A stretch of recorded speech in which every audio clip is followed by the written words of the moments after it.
Good morning, students. Welcome to Diamond English classes. Today I shall teach you the short story. The lesson first is The Gold Watch, written by Ponji Kara Rafi, who was born in 1924 and died on 1992. ये जो अध्याय है वो short story लघु कथा में से है। पाठ का नाम है, जो कहानी है उसका नाम है the gold watch. The gold watch means होता है सोने की घड़ी, अर्थात सुनहरी घड़ी जिसपे सोने का पानी चढ़ा होता है। Now I shall tell you about the author of the lesson. About the author, लेखक के बारे में। पोंजी करा रफी, बॉर्न इन 1924, 1924 में जन्मे पोंजी करा Rafi is a Malayalam writer, एक मलयालम भाषा के लेखक हैं। He is a trade unionist and a severe critic of the abuses of the church and the priest. He is a trade unionist, ये व्यापारिक संगठक है, इसको एकीकृत करने वाले।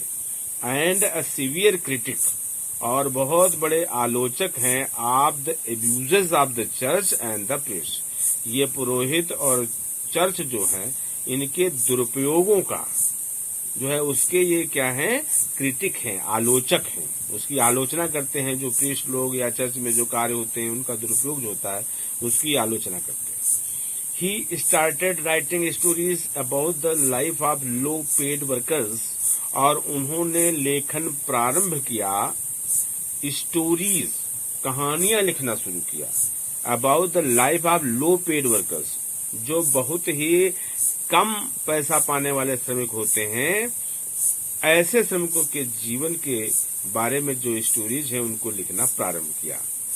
ही has written full length novels too, और उन्होंने पूरी उपन्यासें भी लिखी हैं। Now I want to tell you about the story in a synopsis. Have you ever felt tempted to steal? क्या कभी आप जो है चुराने के लिए या चुराने को कभी, जो टेम्पटेड का मतलब होता है किसी की तरफ आकर्षण होना, ललचाना, तो यही यहाँ पे लेकर कहता है, have you ever felt tempted to steal? कभी आप चुराने के लिए जो है लालयित महसूस हुए, कि मतलब कभी आपने आपको चोरी करने का लालच आया, उसका अनुभव किया आपने। What led you to do so? और ऐसा करने के लिए आपको किसने आगे बढ़ाया? Didn't you feel guilty? क्या तुमने अपराध नहीं मतलब अनुभव किया, अपने को दोषी नहीं अनुभव किया? Is it easy to steal and be at ease? क्या ये चुराना आसान है और शांत रहना आसान है? सर्टेनली नॉट, निश्चित रूप से नहीं। There is something that makes you feel guilty and checks you from committing such a sin. कोई ऐसी वस्तु अवश्य होती है that makes you feel guilty, जो आपको अपराध का अनुभव कराती है, and checks you, और आपको रोकती है from committing such a mistake or such a sin, ऐसा पाप करने से आपको रोकती है। What is that? और वो क्या है? Find it out in the story The Gold Watch, originally written in Malayalam and translated into English by K. Ayyappa Ponikar. और ये फाइंड आउट, चलो इसका पता लगाते हैं, इन द स्टोरी, इस कहानी में, द गोल्ड वॉच, ये सोने की घड़ी के जो लेसन कहानी है, इसमें हम पता लगाते हैं कि originally, which is originally written in Malayalam, जो मुख्य रूप से जो है वो मलयालम में लिखी गई है एंड ट्रांसलेटेड इनटू इंग्लिश, और अंग्रेजी में इसको अनुदित किया गया है बाई के अयप्पा पोनिकर, जिसको जो है के अयप्पा पोनिकर ने जो है अंग्रेजी में ट्रांसलेट किया है। तो इस तरीके से हम देखते हैं कि गोल्ड वॉच जो है वो एक इस प्रकार की कहानी है जिसमें एक बहुत ही गरीब श्रमिक जो है वो सोने की घड़ी चुराने का प्रयास करता है, लेकिन चुराने के बावजूद भी उसे वो चुरा नहीं पाता है, उसे रख नहीं पाता है, और वो उसे वापस रख देता उसी स्थान पे है। देखते हैं स्टोरी में क्या है। तो as on many previous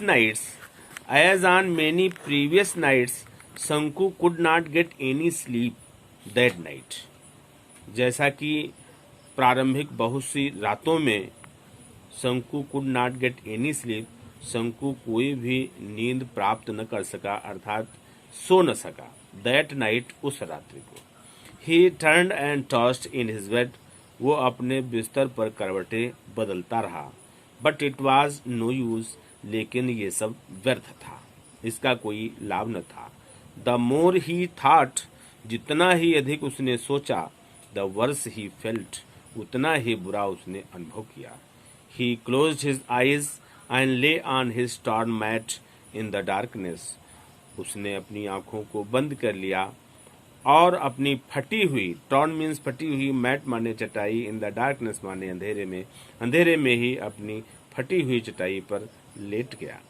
and it, और फिर भी, ही कुड सी, वो देख सकता था, इट एज क्लियरली, वो उतना ही स्पष्ट रूप से देख सकता था, एज ड्यूरिंग द डे, जितना कि दिन के दौरान।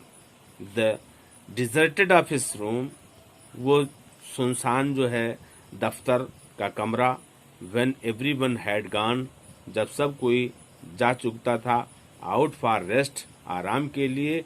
आर फॉर लंच, दोपहर के भोजन के लिए। The glass window was only partly closed, और जो शीशे की खिड़की थी वो आंशिक रूप से खुली रहती थी। On one end of the table, और मेज के दूसरे सिरे पर, inside were of few fat volumes, वहां पर मोटी मोटी कुछ किताबें रखी होती थी। एट द अदर एंड, और दूसरे जो एंड पर था, सिरे में था, a pen and ink bottle and so forth, और वहां पे एक कलम, एक स्याही की बोतल, और इसी प्रकार से सो फोर्थ माने इत्यादि। And in between was a gold watch with its gold chain placed on a book, और इन सबके इन बिटवीन माने इनके मध्य में वाज ए गोल्ड वॉच, और उसमें सोने की घड़ी थी, विद इट्स गोल्ड चेन, जिसमें सोने की चेन भी लगी हुई थी, प्लेस्ड ऑन ए बुक, वो एक पुस्तक के ऊपर रखी हुई थी। ओपन द विंडो, शंकु ने सोचा, open the window and stretch out your hand, खिड़की खोलिए, अपना हाथ फैलाइए, एंड अबाउट ए फुट, और अबाउट ए फुट लगभग एक फीट जो है, आप अपना हाथ फैलाइए। And you can pick it up, और इसे उठा सकते हो। Everyone is out for lunch, और प्रत्येक व्यक्ति जो है वो लंच के लिए बाहर गया है। नोबडी विल नो, कोई भी नहीं जान पाएगा, कोई नहीं समझ पाएगा। शंकु रिमेम्बर्ड हिज एफर्ट्स, और इन प्रयासों को शंकु ने अपने याद किया। His cowardice and his vacillation during the past few days, Shanku ने अपने प्रयासों को, अपनी कायरता को, अपनी झिझक को पिछले कुछ दिनों में जो गुजरे उनके दौरान उसे वो याद करता था। याद किया उसने कि मैं चुराने का प्रयास किया लेकिन चुरा नहीं पाया। He had never seen anyone there at that time, वहां उसने कभी भी उस समय किसी को नहीं देखा था। एंड एट, फिर भी, ही हैड बीन अफ्रेड, फिर भी डरा हुआ रहा था। He had trembled and felt breathless, वो कांप गया था, और ब्रीथलेस फेल्ट, और उसने जो है निश्वास अर्थात सांस न लेने जैसा एहसास किया।